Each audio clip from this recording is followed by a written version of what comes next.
State bank of India அதாவது SBI பேங்க்ல account வச்சிருக்கீங்களா? அப்போ இந்த வீடியோ கண்டிப்பா உங்களுக்கு தான். எஸ்பிஐ வங்கி வாடிக்கையாளர்களுக்கு பேங்க் தரப்புல இருந்து பல ஆச்சரியமான திட்டங்கள் இருக்கு. ஆனா பல பேருக்கு இது தெரியல. இன்னைக்கு நம்ம வீடியோல எஸ்பிஐ அக்கௌண்ட் வச்சிருந்தா எப்படி இலவசமாக 50,000 ரூபாயில இருந்து 20 லட்சம் வரை எப்படி பெறுவது அப்படின்றத பத்தி இப்ப நம்ம பார்க்கலாம். இந்த வீடியோல தெளிவா நம்ம பார்க்க போறோம். வாங்க வீடியோக்குள்ள போகலாம். நீங்க இப்பதான் டிடி தமிழ் அப்டேட்ஸ் சேனலை முதல் முறையா பாக்குறீங்க அப்படின்னா சப்ஸ்கிரைப் பண்ணாதவங்க இப்பவே சப்ஸ்கிரைப் பண்ணிக்கோங்க.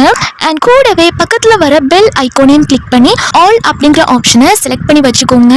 ஸோ அப்பதான் நம்ம அடுத்தடுத்து போடக்கூடிய அனைத்து புதிய தகவல்களும் உங்களுடைய மொபைலுக்கு உடனே நோட்டிபிகேஷனா சேரும். அண்ட் வீடியோக்குள்ள போறதுக்கு முன்னாடி இந்த வீடியோ உங்களுக்கு பிடிச்சிருக்கு அப்படின்னா லைக் பட்டனை கிளிக் பண்ணி லைக் பண்ணிக்கோங்க.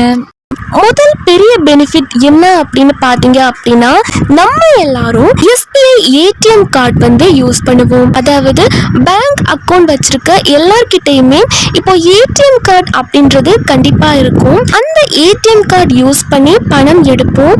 ஆனா அதுல இருக்க ஒரு பெரிய ரகசியம் என்ன அப்படின்னு தெரியுமா? நீங்க எஸ்பிஐ கோல்ட், பிளாட்டினம் இல்லைனா சிக்னேச்சர் டெபிட் கார்டு வச்சிருந்தா உங்களுக்கு பேங்க் தரப்புல இருந்து ஃப்ரீ ஆக்சிடென்டல் இன்சூரன்ஸ் தராங்க. அதாவது நார்மல் ரூபே கார்டு வச்சிருக்கீங்க அப்படின்னா 2 லட்சம் ரூபாயும், கோல்ட் கார்டு வச்சிருக்கீங்க அப்படின்னா 5 லட்சம் ரூபாயும் மற்றும் பிளாட்டினம் கார்டு வச்சிருந்தா 10 லட்சம் ரூபாய் முதல் 20 லட்சம் ரூபாய் வரையும் இன்சூரன்ஸ் கவர் கிடைக்கும். இதுக்கு நீங்க மாசம் எந்த பிரீமியமும் கட்ட தேவையில்லை. இது முற்றிலும் இலவசம். ஒருவேளை ஏடிஎம் கார்டு வச்சிருக்கிறவங்களுக்கு ஏதாச்சும் அசம்பாவிதம் நடந்து உயிரிழப்பு ஏற்பட்டால் அவர்களுடைய குடும்பத்தினர் 90 நாட்களுக்குள் பேங்கை அணுகி இந்த தொகையை கிளைம் பண்ணிக்க முடியும்.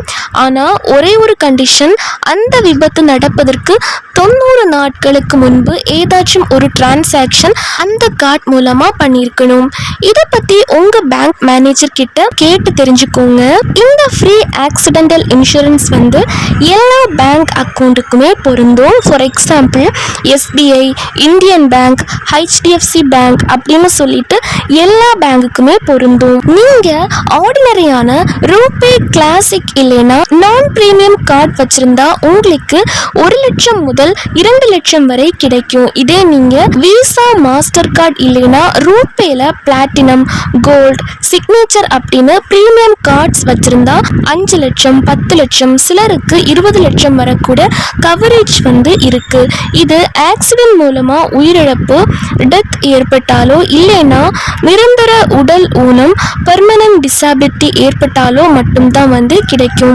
நார்மல் டெத்துக்கு இது கிடைக்காது. அண்ட் முக்கியமான கண்டிஷன் என்ன அப்படின்னா 90 நாட்களுக்குள், அதாவது ஆக்சிடென்ட் நடந்ததற்கு முன்புள்ள 90 நாட்களுக்குள் அந்த ஏடிஎம் கார்டை நீங்க யூஸ் பண்ணியிருக்கணும். ஏதாவது ஒரு டிரான்சாக்ஷன் கண்டிப்பா அந்த ஏடிஎம் கார்டில் நடந்திருக்கணும்.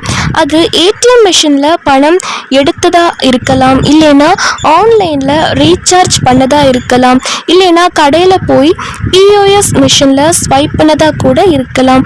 பட் 90 டேஸ்ல அந்த கார்டை யூஸ் பண்ணாமே போய் வச்சிருந்துட்டு அதுக்கப்புறம் ஆக்சிடென்ட் ஆனா கிளைம் கிடைக்காது. சில பேங்க்ல இந்த டைம் லிமிட் 45 டேஸா கூட இருக்கு. ஸோ பேங்கை பொறுத்து அந்த டே, அந்த நாட்கள் மாறும். சில பேங்க்ல 90 நாட்கள் இருக்கும். ஆனா சில பேங்க்ல 45 நாட்களுக்கு முன்பு அந்த ஏடிஎம் கார்டு யூஸ் பண்ணியிருந்திருக்கணும். ஸோ உங்களோட கார்டை ரெகுலரா ஆக்டிவா வச்சுக்கோங்க. ஒருவேளை யாருக்காச்சும் அசம்பாவிதம் நடந்துருச்சு, எதிர்பாராத விதமா ஆக்சிடென்ட் ஆயிருச்சு அப்படின்னா இது எப்படி கிளைம் பண்றது? இந்த ஆக்சிடென்ட் நடந்தா 60ல இருந்து 90 நாட்களுக்குள் பேங்கை பொறுத்து அந்த பேங்க் பிரான்ச்சுக்கு நாமினி போய் கிளைம் ஃபார்ம் ஃபில் பண்ணி கொடுக்கணும். இதற்கு என்னென்ன டாக்குமெண்ட்ஸ் தேவைப்படும் அப்படின்னா போலீஸ் எஃப்ஐஆர் காப்பி கண்டிப்பா கேட்பாங்க. அதுக்கப்புறமா போஸ்ட்மார்ட்டம் ரிப்போர்ட் கேட்பாங்க. கேட்பாங்க, டெத் சர்டிஃபிகேட் வந்து கேட்பாங்க, நாமினியோட Aadhaar card, PAN card and bank passbook வந்து கேட்பாங்க. இந்த டாக்குமெண்ட்ஸ் எல்லாம் வச்சு பேங்க் மேனேஜர் கிட்ட கொடுத்தா அவங்க இன்சூரன்ஸ் கம்பெனி கிட்ட பேசி உங்க கிளைமை ப்ராசஸ் பண்ணுவாங்க. ரெண்டாவதா எஸ்பிஐ இ முத்ரா லோன். நீங்கள் ஏதாச்சும் சிறு தொழில் செய்யணும், இல்லைன்னா அர்ஜென்ட்டாக பணம் தேவைப்படுதா, வட்டிக்கு வாங்கி கஷ்டப்பட தேவையில்லை. எஸ்பிஐ உங்களுக்கு ஸ்டேட் பேங்க் ஆஃப் இந்தியா உங்களுக்கு 50,000 ரூபாய் வரைக்கும் உடனடி இ முத்ரா லோன் வந்து தராங்க. இதுக்கு நீங்கள் பேங்க் போக தேவையில்லை. உங்கள் மொபைலில் எஸ்பிஐ யோனோ ஆப் இல்லைன்னா எஸ்பிஐ வெப்சைட் மூலமாக அப்ளை பண்ண முடியும். ஜஸ்ட் 5 மினிட்ஸில் பணம் உங்கள் அக்கௌண்ட்க்கு வந்துடும். இதுக்கு உங்கள் ஆதார் கார்டு, பேன் கார்டு மற்றும் எஸ்பிஐ அக்கௌண்ட் இருந்தால் போதும். ஸோ இது வந்து எஸ்பிஐ இ முத்ரா லோன் மூலமாக தான் 50,000 ரூபாய் வந்து உடனடி கடன் அப்படின்றது வழங்கப்படுது ஸ்டேட் பேங்க் ஆஃப் இந்தியாவால்.